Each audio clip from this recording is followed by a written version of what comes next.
Hello students, तो चलिए शुरू करते हैं।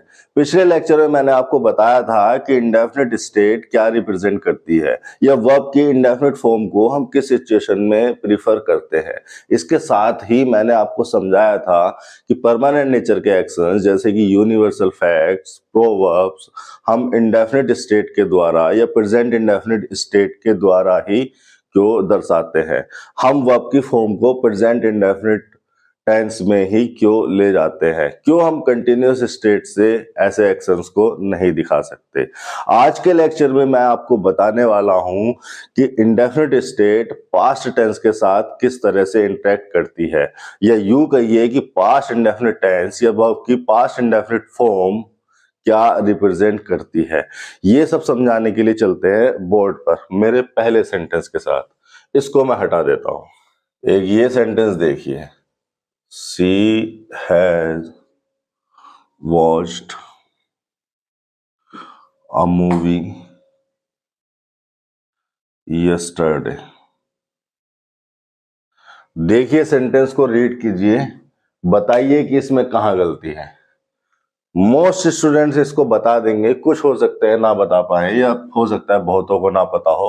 चलो सेंटेंस को एक बार इंटरप्रेट करके देख लेते हैं, पता लगा लेते हैं कि कौन सा वर्ड क्या है और वो यहाँ क्यों लिखा है। सी एक प्रोनाउन है, प्रोनाउन है तो सब्जेक्टिव फॉर्म में लिखा है, सब्जेक्टिव केस लिखा है तो ये हो गया सब्जेक्ट। हैज यहाँ पर हेल्पिंग वर्ब है क्योंकि हमारी यहाँ पर मेन वर्ब मौजूद है, तो इसका मतलब हैज यहाँ पर मेन वर्ब की हेल्प करने के लिए आई है, इसीलिए वो हेल्पिंग वर्ब है। वॉच एक एक्शन नेचर की वर्ब है।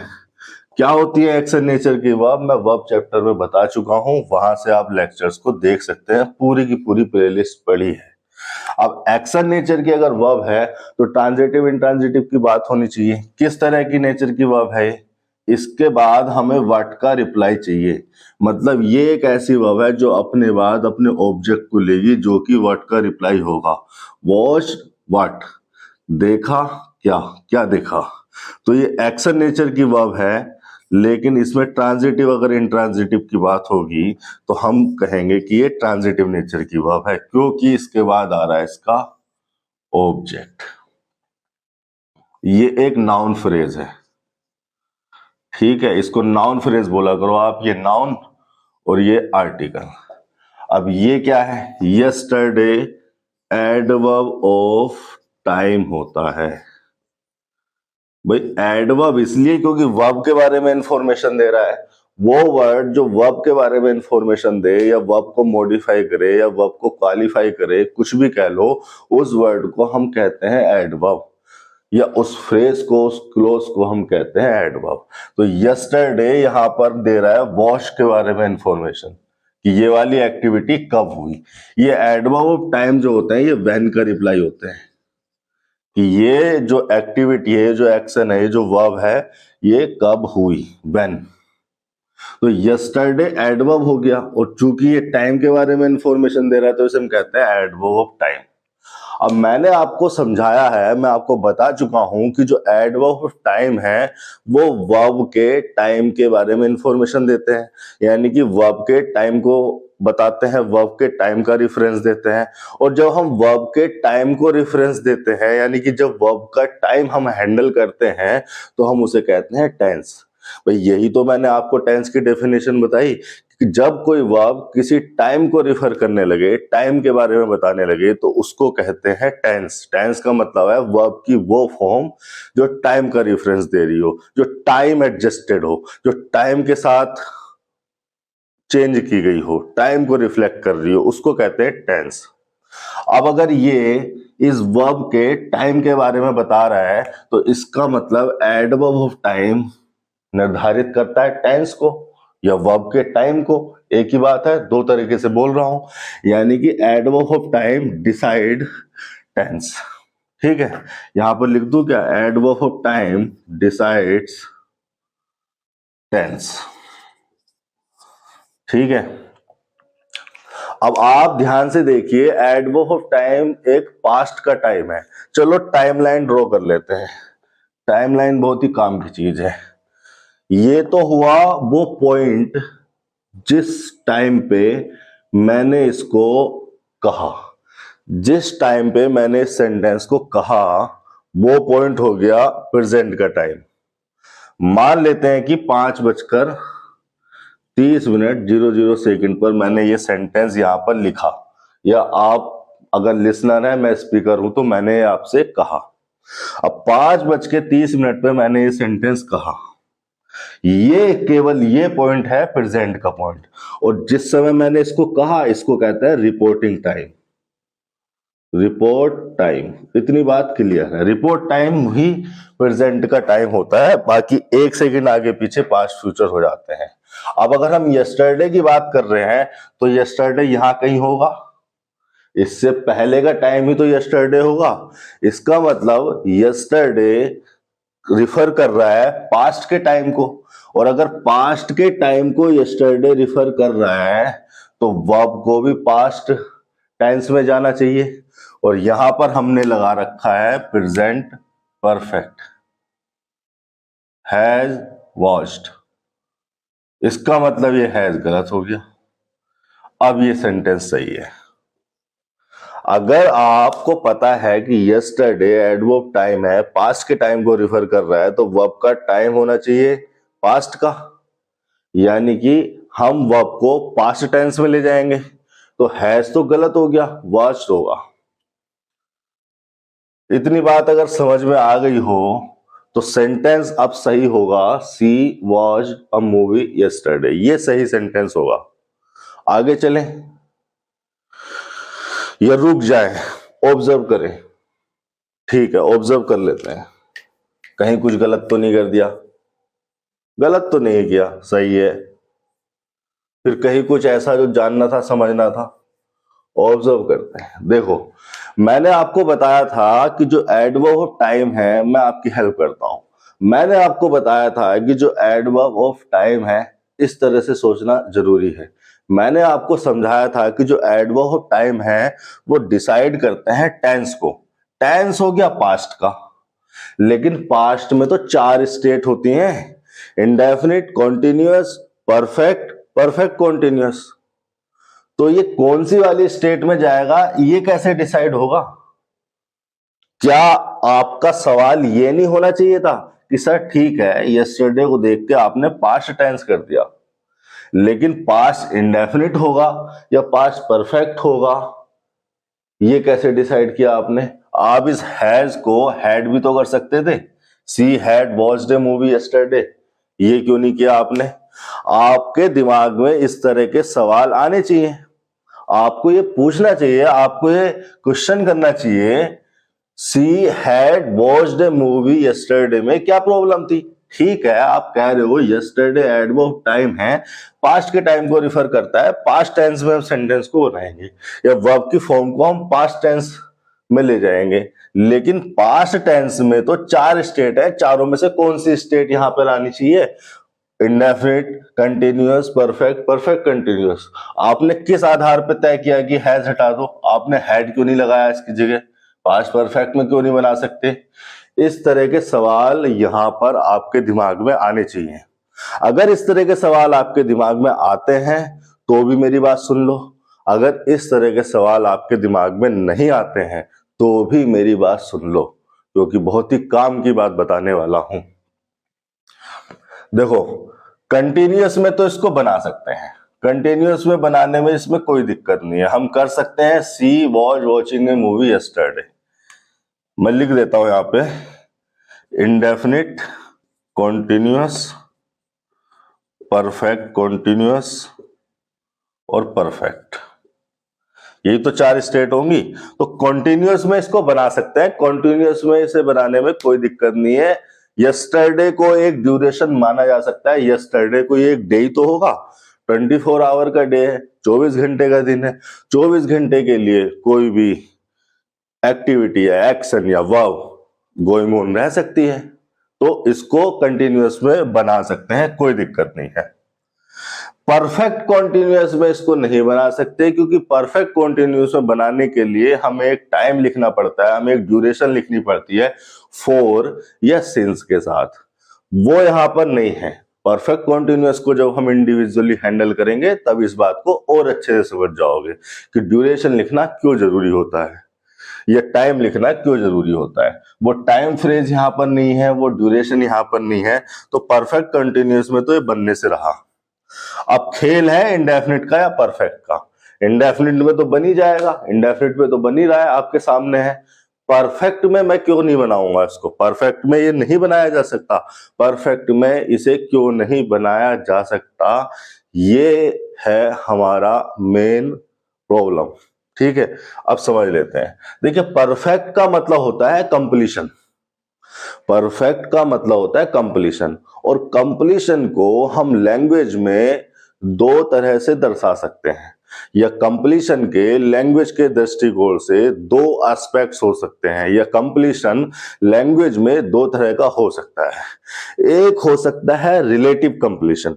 रिलेटिव कंप्लीशन मतलब हमने उसको किसी रिलेटिव टाइम से रिलेट किया है, हमने सेंटेंस में एक समय दिया है और बताया है कि इस समय पर ये एक्शन या ये वर्ब कंप्लीशन की फॉर्म में आई, कंप्लीट हुई।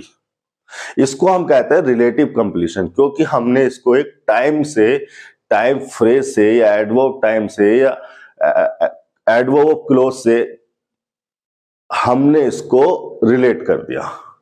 ऐसे कंप्लीशन को, रिलेटिव कंप्लीशन को, जिसमें टाइम दिया होता है, जिसमें हम बताते हैं कि इस टाइम पे ये एक्शन कंप्लीट हुआ है, ये वर्ब कंप्लीट हुई है, ऐसे रिलेटिव कंप्लीशन को मैं कहता हूं डिपेंडेंट कंप्लीशन। ये होते हैं टाइम डिपेंडेंट कंप्लीशन, क्योंकि टाइम बताने की जरूरत पड़ रही है ना। इसके विपरीत होता है एक इंडिपेंडेंट कंप्लीशन, या नॉन रिलेटिव कंप्लीशन, या टाइम इंडिपेंडेंट कंप्लीशन, कुछ भी कह लो। इसमें हम टाइम नहीं बताते, इसमें हम बस ये कह देते हैं कि ये एक्शन कंप्लीट हुआ। इसको समझने के लिए चलते हैं वापस अपनी टाइमलाइन पर। देखिए, ये प्रेजेंट है। अब आपके पास तीन सिचुएशन हो सकती है कंप्लीशन को लेकर, कि कोई एक्शन यहां से स्टार्ट हुआ, मान लो कि ये इसका स्टार्टिंग पॉइंट है, चला एक्शन, चल रहा है और यहां आके कंप्लीट हो गया। ठीक है, पास्ट में कंप्लीट हो गया, ये पास्ट का पॉइंट है। कोई भी पॉइंट हो सकता है, 15 अगस्त 1947 10 बजे मान लो, या परसों का दिन, 4 दिन पहले का कोई भी एक समय मान लो, कोई भी एक पॉइंट मान लो। एक्शन यहां स्टार्ट हुआ, चला, लेकिन वो कंप्लीट हुआ यहां, तो हमें ये टाइम बताना पड़ेगा। दूसरा होता है ऐसा कंप्लीशन जो कि उस पॉइंट पर कंप्लीट होता है जिस पॉइंट पर हमने एक्शन को, वर्ब को स्टेट किया, कहा, बताया। स्टेट का मतलब कहना भी होता है, कथन, स्टेटमेंट का मतलब होता है कथन। तो ये वर्ब की स्टेट अलग है और ये स्टेट अलग है। आप ये समझिए कि एक तरह का कंप्लीशन हो सकता है कि वो जो प्रेजेंट के पॉइंट पर ही एक्शन आपका कंप्लीट हो, वर्ब कंप्लीशन की फॉर्म में आ रही है प्रेजेंट के पॉइंट पे, और प्रेजेंट का पॉइंट वो पॉइंट है जो कि रिपोर्ट टाइम है। जिस टाइम पे आप रिपोर्ट करते हो वही एक सेकंड प्रेजेंट का माना जाता है। जिस समय आपने कहा उसी समय वो वर्ब या एक्शन कंप्लीशन की फॉर्म में आया। अब आपको पता है कि एक्शन में रिपोर्ट टाइम, एक्शन के साथ रिपोर्ट टाइम बताने की जरूरत नहीं है, यानी कि सेंटेंस में रिपोर्ट टाइम लिखा नहीं जाता, लिखने की जरूरत ही नहीं है। भाई, टाइम बताने की जरूरत तब पड़ती है ना जब वो टाइम या तो आगे का हो या पीछे का हो। इस पॉइंट से आगे का समय हो तो आपको बताने की जरूरत पड़ेगी, इस पॉइंट से पीछे का समय हो तो आपको बताने की जरूरत पड़ेगी।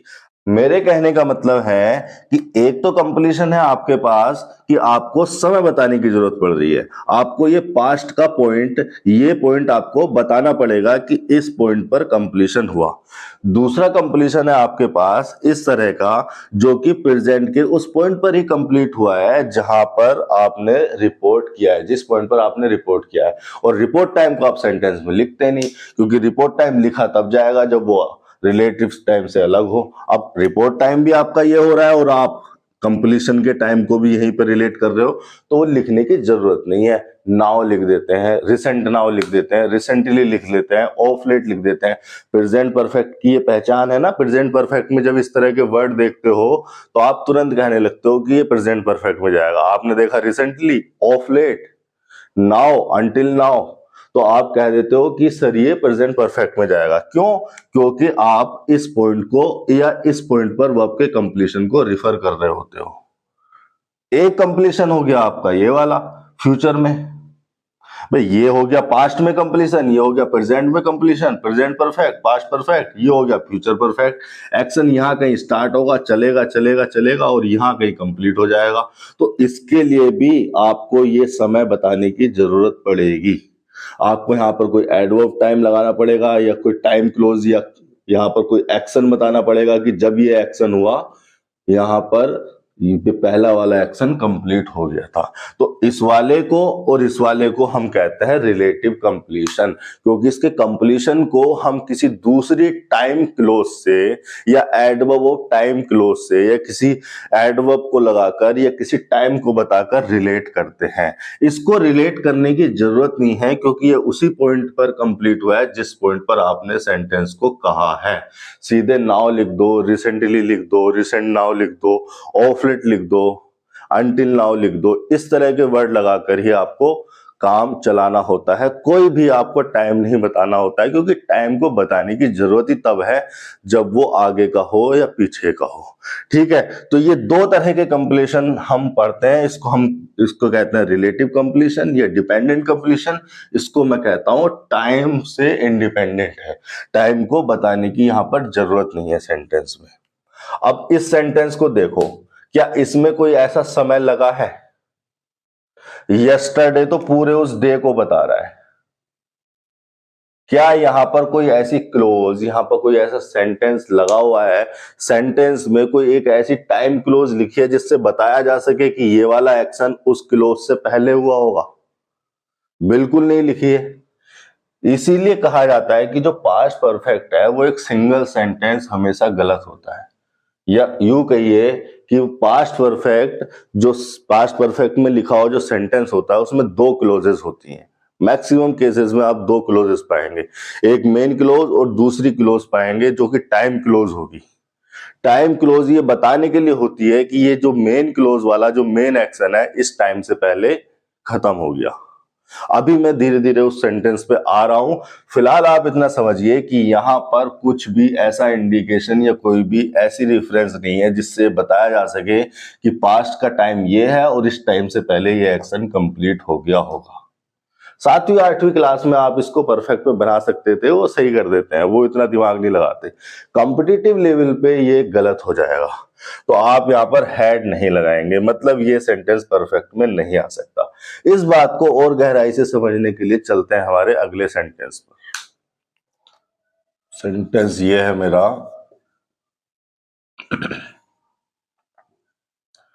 She had completed her school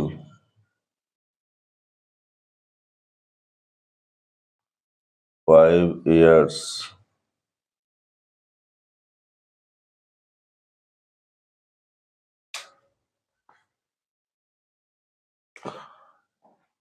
ago। ये प्रोनाउन है, यानी कि सब्जेक्ट, ये है हेल्पिंग वर्ब, ये मेन वर्ब है। ये हेल्पिंग वर्ब इसलिए क्योंकि मेन वर्ब की हेल्प करने के लिए आई है। बार बार चीजों को अब मैं इतना ज्यादा रिपीट नहीं करूंगा। मेन वर्ब एक्शन नेचर की है। एक्शन नेचर की अगर वर्ब है तो ट्रांजिटिव या इंट्रांजिटिव की बात होनी चाहिए। देख लो इसके आगे ऑब्जेक्ट लिखा है क्या? लिखा तो है, क्या कंप्लीट किया उसने? हर स्कूल, तो ट्रांजिटिव वर्ब है और ये लिखा है उसका ऑब्जेक्ट। ये ऑब्जेक्ट कोई नाउन फ्रेज है। क्या होती है फ्रेज, क्या होती है क्लोज? लेक्चर पूरा पड़ा हुआ है यहाँ पर इस चैनल पर, आप देख सकते हैं। ये नाउन हो गया, ये डिटर्मिनर, तो इसको हम कहेंगे नाउन फ्रेज। 5 years ago, ये लगा है पूरा का पूरा एडवर्ब ऑफ टाइम। सेंटेंस के स्ट्रक्चर को समझ लिया तो अब टाइमलाइन को ड्रॉ करते हैं। मान लेते हैं कि ये सेंटेंस मैंने 5:50 पर कहा। ये है रिपोर्टिंग टाइम, इसको कहते हैं रिपोर्ट टाइम। इसी टाइम पर मैंने रिपोर्ट किया सेंटेंस को, और ये प्रेजेंट का मूवमेंट है, यही 1 सेकंड प्रेजेंट कहता हूं मैं। इसके 1 सेकंड पहले भी पास्ट, इसके 1 सेकंड बाद भी फ्यूचर ही हो जाएगा, टेक्निकल और लॉजिकल वे में चीजों को समझे तो। अब 5 years एगो का मतलब क्या है? एगो का मतलब है बिफोर द प्रेजेंट टाइम। एगो का मतलब है before the present time. Before the present time, present time है ये। अब इससे वो कह रहा है कि 5 years एगो, 5 year पीछे चले जाओ, 5 साल पीछे चले जाओ। तो बिफोर द प्रेजेंट टाइम, इससे 5 साल पीछे, लेट्स यहां पर आ गए हम 5 years बैक। ये जो पॉइंट होगा ये भी 5, टेक्निकल वे में अगर समझे तो 5:50 ही होगा एग्जैक्टली, अगर 5 साल पीछे जाएंगे तो। और डेट भी आज आपके हिसाब से देख लो, क्या डेट है आज, उसी डेट पे वो जाएगा। अगर इतनी बात समझ में आ रही है तो आपको ये समझ में आना चाहिए कि ये जो पॉइंट है ये एक पास्ट का टाइम है। भाई ये एक पॉइंट ही तो होगा। टेक्निकल और लॉजिकल वे में एक बार चीजों को समझ लेते हैं, फिर एक बार अंडरस्टैंडिंग क्लियर हो जाएगी, फिर तो इनको डायरेक्ट इंप्लीमेंट करेंगे। चीजों को देखेंगे, समझ हमने लिया है, फिर सीधे हम ऑप्शन लगाएंगे जब हम कॉम्पिटिटिव एग्जाम्स के लिए अपीयर होंगे, कॉम्पिटिटिव एग्जाम्स में बैठेंगे।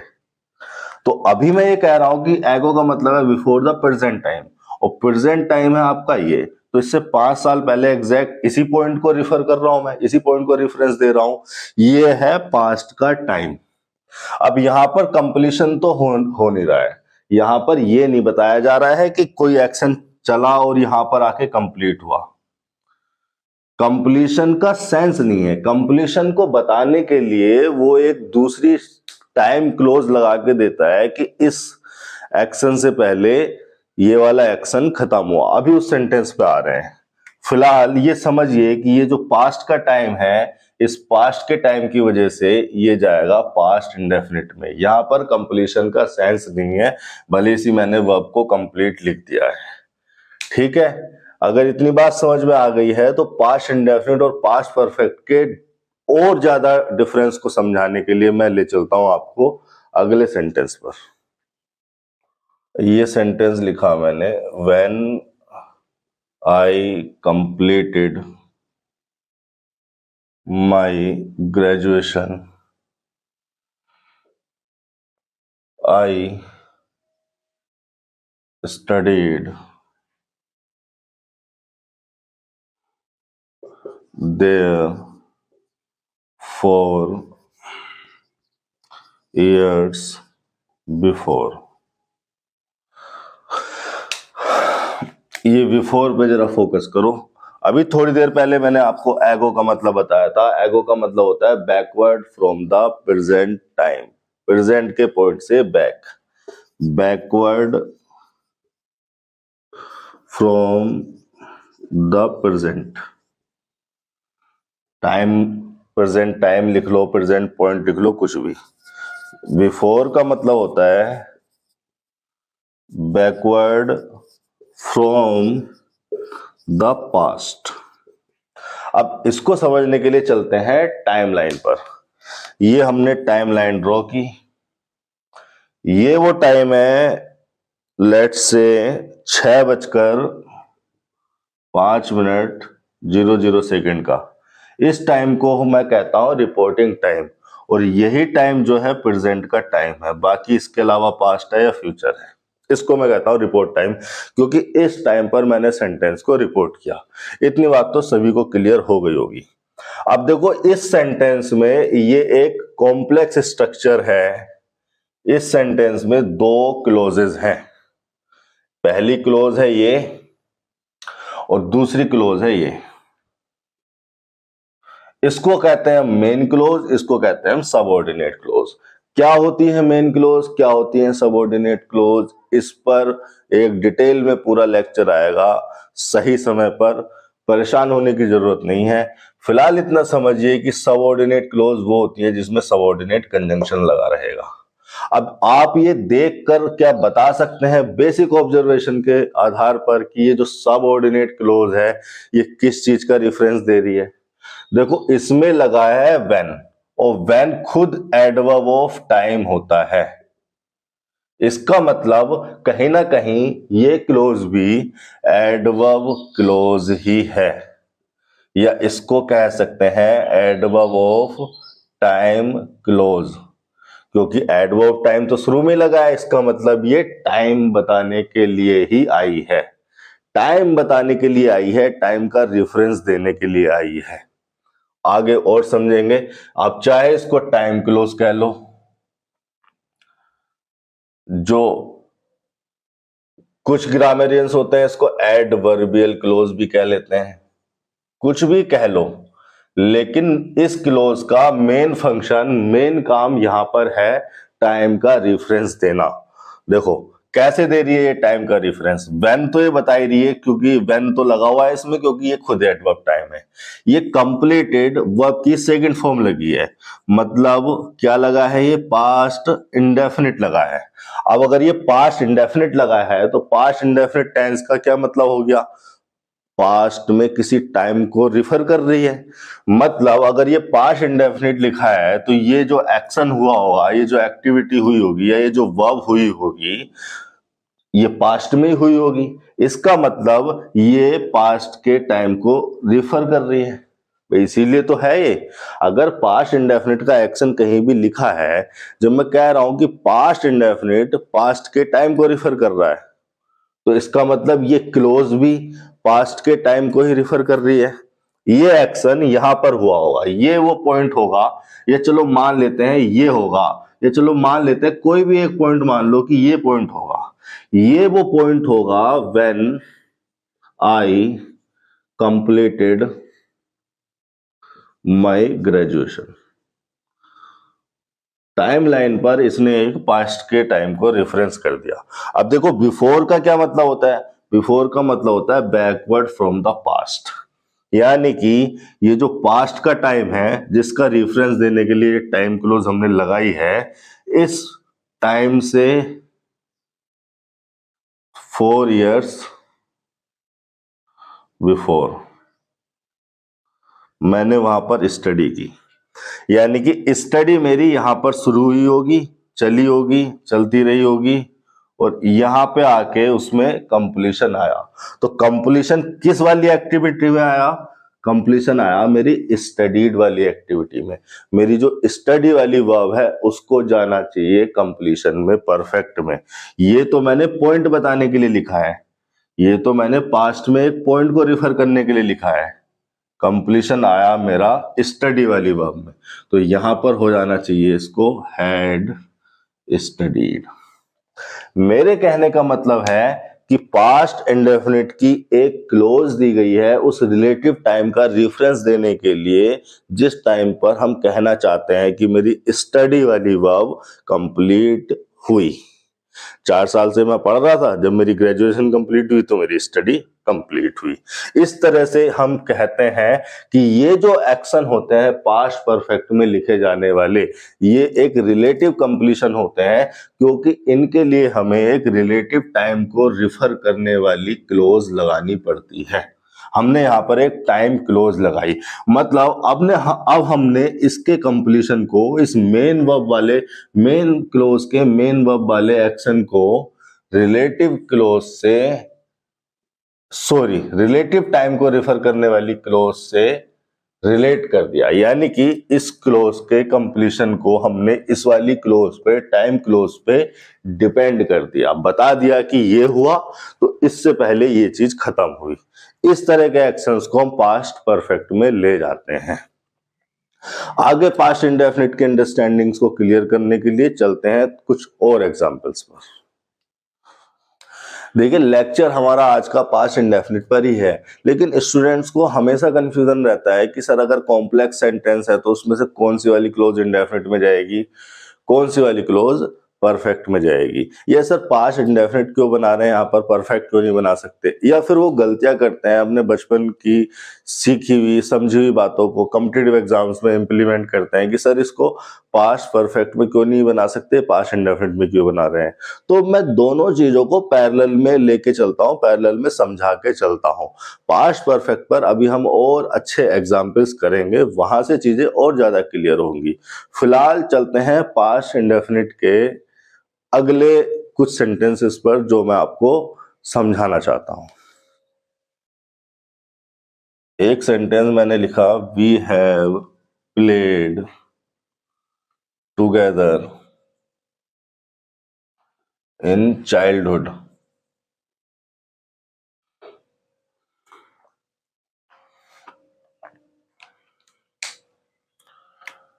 प्रोनाउन है, सब्जेक्ट हो गया, हेल्पिंग वर्ब, मेन वर्ब, ये एडवर्ब लग गया, इन प्रीपोजिशन, इसका ऑब्जेक्ट हो गया चाइल्डहुड, नाउन। अब ये देखिए जो पूरी फ्रेज है, इसको फ्रेज ही कहूंगा मैं, इसको मैं कहूंगा प्रीपोजिशनल फ्रेज। फ्रेज शब्दों का एक समूह होती है जिसका अपना एक इंडिपेंडेंट मीनिंग हो सकता है। ये ग्रामेटिकल स्ट्रक्चर को ही फॉलो करती है, मतलब ग्रामेटिकल पैटर्न में ही लिखी रहती है, और जो इसका मेन वर्ड होता है उसी का फंक्शन इसका रहता है। अब देखिए प्रीपोजिशनल फ्रेज इसको मैं कहूंगा क्योंकि प्रीपोजिशन आ रही है, फिर उसका ऑब्जेक्ट आ रहा है, प्रीपोजिशन अपने बाद ऑब्जेक्ट लेती है। अब ये जो प्रीपोजिशनल फ्रेज है ये किसका काम कर रही है भाई, सेंटेंस के स्ट्रक्चर में कोई भी वर्ड लिखा है, कोई भी क्लोज लिखी है, कोई भी फ्रेज लिखी है, तो उसका अपना एक फंक्शन है, उसके फंक्शन के आधार पर ही उसका पार्ट ऑफ स्पीच तय होना है। तो इसका क्या फंक्शन है, इसका फंक्शन यहां पर है टाइम का रिफरेंस देना। ये यहां पर टाइम का रेफरेंस दे रही है, किसके टाइम का रेफरेंस, प्लेड का। एक्चुअली में ये है व्हेन का रिप्लाई, व्हेन खुद भी एक एडवर्ब ऑफ टाइम है, तो ये इन चाइल्डहुड, ये प्रीपोजिशनल फ्रेज भी एडवर्ब ऑफ टाइम कही जाएगी। अगर मैं और मेरे दोस्तों की बात करूं, मैं अगर मेरे साथ मेरे दोस्तों की बात करूं, यानी कि वी से मैं खुद को और मेरे दोस्तों को रिफर कर रहा हूं, फिर तो मेरे लिए तो ये पास्ट का टाइम हुआ। तो इट मींस ये जो एडवर्ब टाइम है, ये जो एडवर्ब टाइम है, ये कर रहा है पास्ट के टाइम को रिफरेंस। अगर ये पास्ट के टाइम को रिफर कर रहा है तो यहां पर प्रेजेंट परफेक्ट नहीं, पास्ट इंडेफिनिट में इसको बनाओगे। इतनी बात आपको समझ में आनी चाहिए। पास्ट परफेक्ट को यहां पर नहीं यूज करेंगे, पास्ट परफेक्ट को यहां पर नहीं बनाएंगे, क्योंकि हमने कोई कंप्लीशन नहीं दिखाया है। हम ऐसा नहीं कह रहे हैं कि हमने ये वाली एक्टिविटी कंप्लीट कर दी। अगर हम ये रेफरेंस देना चाह रहे हैं, अगर हम ये रिप्रेजेंट करना चाह रहे हैं कि हमने इस एक्टिविटी का कंप्लीशन दिखाना है, तो हमें वो टाइम भी बताना पड़ेगा कब कंप्लीशन हुआ। ये वो टाइम नहीं है कंप्लीशन वाला।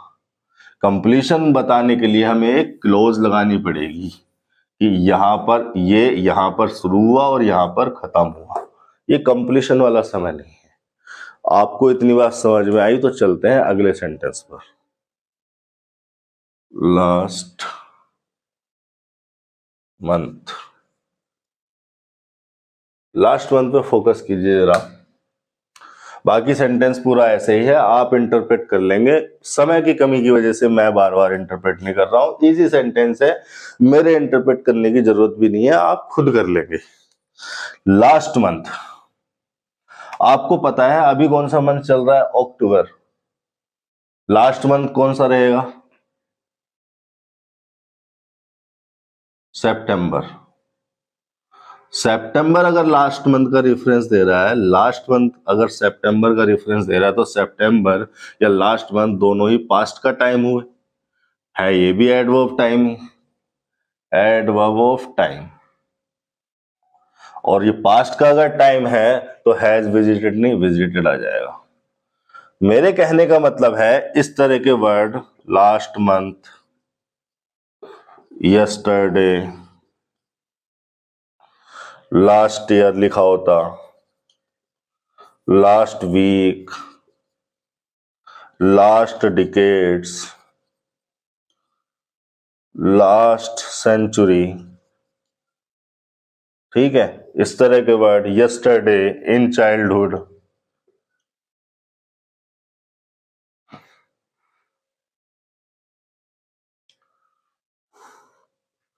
इन past, in 2021, in that year.